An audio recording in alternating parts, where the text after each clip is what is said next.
Hey, welcome back. We are going to get you back into the courtroom. The jury now listening to that audio recording that was done with Michael Keetley in November of 2010. Correct. You advise you're driving your mom and dad's minivan. Right. What kind of minivan is it? It's a Chevy Venture. It's two-tone. It's like blue and like a gold, silver or something. Okay. All right. You advise you got home about 12:30, and you were there the rest of the night, right? Yeah. Did mom and dad was up? Do you recall? You know, I don't remember. I thought somebody was there, but I can't remember. Mom was going to the bathroom, or I don't know, to be honest with you. I don't remember a lot anymore. Okay, I understand. All the weapons that was discussed earlier, you advised that they're in your house, and you had no problem with us taking a look at them. No. I said that before you guys went to get the warrant. I said I couldn't do. Okay. And I told you your name would come up in this investigation reference to shooting, right? Right. A couple things caused your name to come up. Okay. There were 6 people shot. Okay. 2 of them have passed. Okay. One of the subjects there, who was with the other 6, was not shot. Okay. But he was a witness. Okay. And I'll be completely honest with you, Mike. He described you to a T. Okay. He described you to a T, and he described the van that came to the scene and left the scene. Nothing I can do about that. He described you to a T. Okay. We've also made contact with numerous people. You have to understand we've been working this since Thanksgiving Day. Okay. The people we've made contact with have said that you've made it very clear over the last few weeks, in the last couple months, that you were looking for a subject by the name of Creep, and you felt he was responsible for the shooting. The previous shooting where you were shot. Right. They were very clear that they had no qualms about saying that you told them point blank that you felt Creep is responsible, and you've also asked them if they can find him and bring him to you, you would give them a reward for it. Yeah, I told anybody that if they would just call it in, that there's a reward.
Right there. Give to me.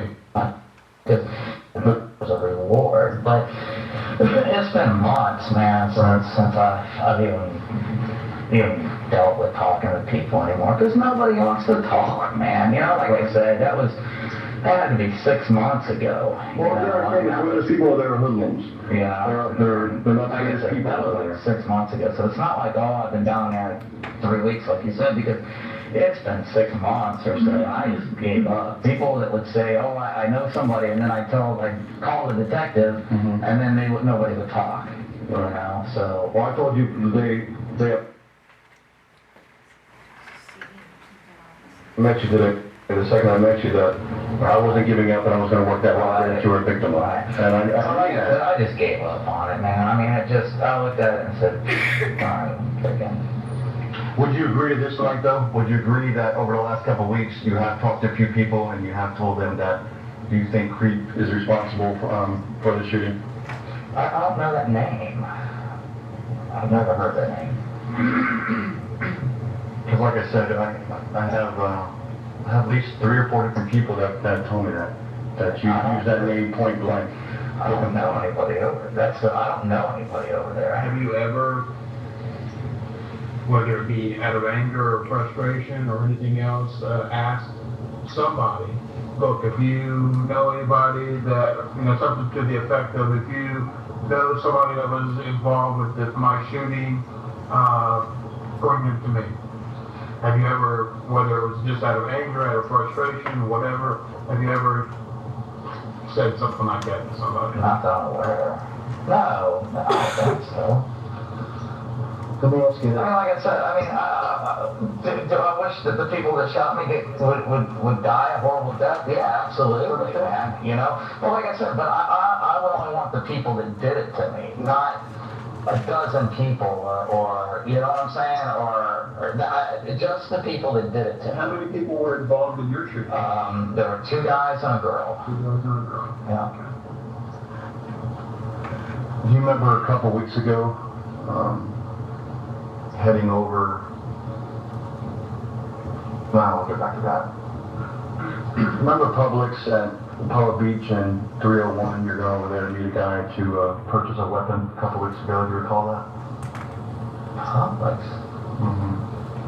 Remember purchasing a weapon a couple weeks ago? I bought a 22. Pistol or what? Wait a second. Publix and 301. Let me ask you this. You remember that? Yeah, I bought one of those little Ruger 1022s. That's a rifle. It's a rifle. Do you remember where you bought that from? The guy I went to high school with. Now the 1022, is that the model that has like a 410 and a 22 combination? No. It's just a little bitty 22. It's just a 22. Okay. I was just wondering. There was a model they had that was like that. So what's his name? The one you bought it from? God, you guys probably know if you knew I went up there.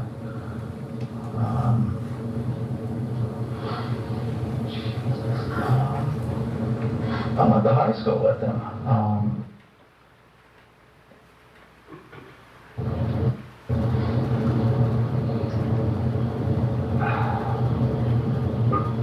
I can't remember, dude. Can't remember. I'm sure it was a 22 that you bought? Yeah. Well, where's that at now? That doesn't house. Did you show that to mom or dad or anything if you bought it? No, I don't think so. I don't think they saw it. It's one of those, it's a,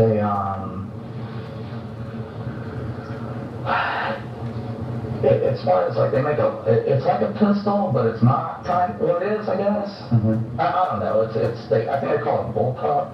It's kind of neat. How's it different? It doesn't have a long stock.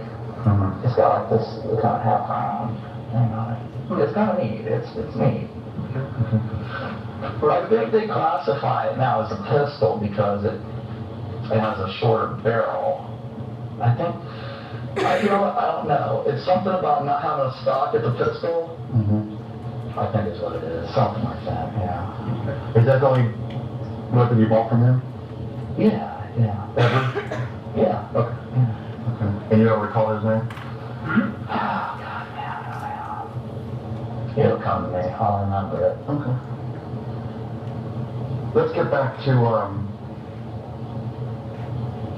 to Thanksgiving morning, okay? We can't get around the fact that a surviving witness described you to a T, including your van.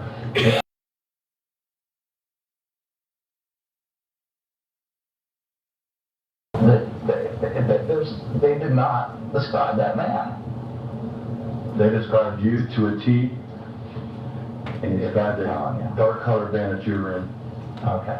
Mike, I'm not pulling that out of my ass. I'm just telling you, dude, it wasn't me, and it wasn't the van. It just wasn't. I'm just telling you flat out.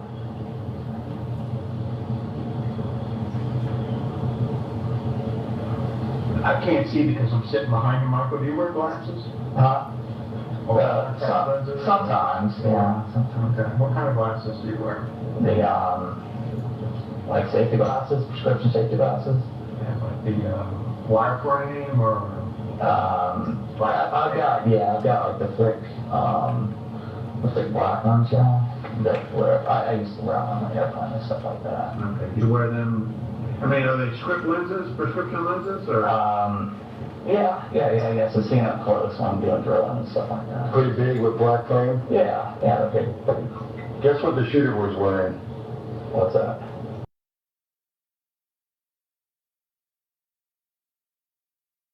Tell you, bro. That's why I asked. Then you're looking for the wrong guy, bro, because it wasn't me. I understand that you want this to go away, Mike. I'm telling you right now, man. I mean, I'm sorry. It isn't. Man, and what did I do? Hobble over there and freaking shoot him left-handed? No. You know, come on. You were able to get a weapon that you can pump with your hand because you wanted an easier weapon to use because you couldn't use a typical weapon because of your injuries. So you got yourself a pump action that you can pump. Pump action 12 gauge? You know what I'm talking about, right? You have to understand something, okay? We're not here because we just pulled you out of the air. We have a lot of answers to all these questions. First of all, why? Go ahead. What's your thought? I'm just thinking, like, why the hell do I need a pump action? Because you have an issue shooting a normal weapon, like you told me earlier. You need a weapon that you can handle easier with your injuries. I never said I never did. As a matter of fact, you've told people that, Mike. No. I'm sorry, David, but I haven't, bro. Mike, you have. David, I'm telling you, I haven't. Well, you have to know in your own head. I mean, you don't have to say, you don't have to tell us, or there's a litmus test here. There's a litmus test here. The statement that he just said about your hand being injured and buying a weapon and that you could more easily manipulate or whatever, if you've ever said that to somebody, you know in your head that you did. And so that's kind of the litmus test as to whether we're telling you the truth or not. So if you recall making that statement to somebody, I don't. I mean, like I said, the only reason I picked up that little 22 is because I thought, well, I could kind of plink around with this little 22, you know? Mm-hmm. And here's the problem I have. Let me tell you something. Here's the problem I have. I ask you simple little questions that I already know the answers to, right? Okay. And I throw those questions out to you to judge whether you're going to be honest with me or not. Okay. Right. That's a perfect question right there. That I know for a fact that you have asked people to keep an eye out for a Hispanic male by the name of Crip to include a Crip tattoo, creep tattoo on his arm who goes by Creep. I know for a fact you've asked people to do that for you. So I throw it out there to see, at least we'll be honest about that, what they're doing that. That you've lied about. I know for a fact that you told somebody that you're buying a weapon that you're more comfortable with shooting with. I know that to be true, so I give you that. These are just little small things. Now, if you lie about the little small things, it makes me wonder what else you're covering up. All I'm asking you is don't lie about the small things, because that makes me think what? That makes me think you're covering up bigger stuff, Mike, you know? I'm only going to tell you stuff that I know to be true, right?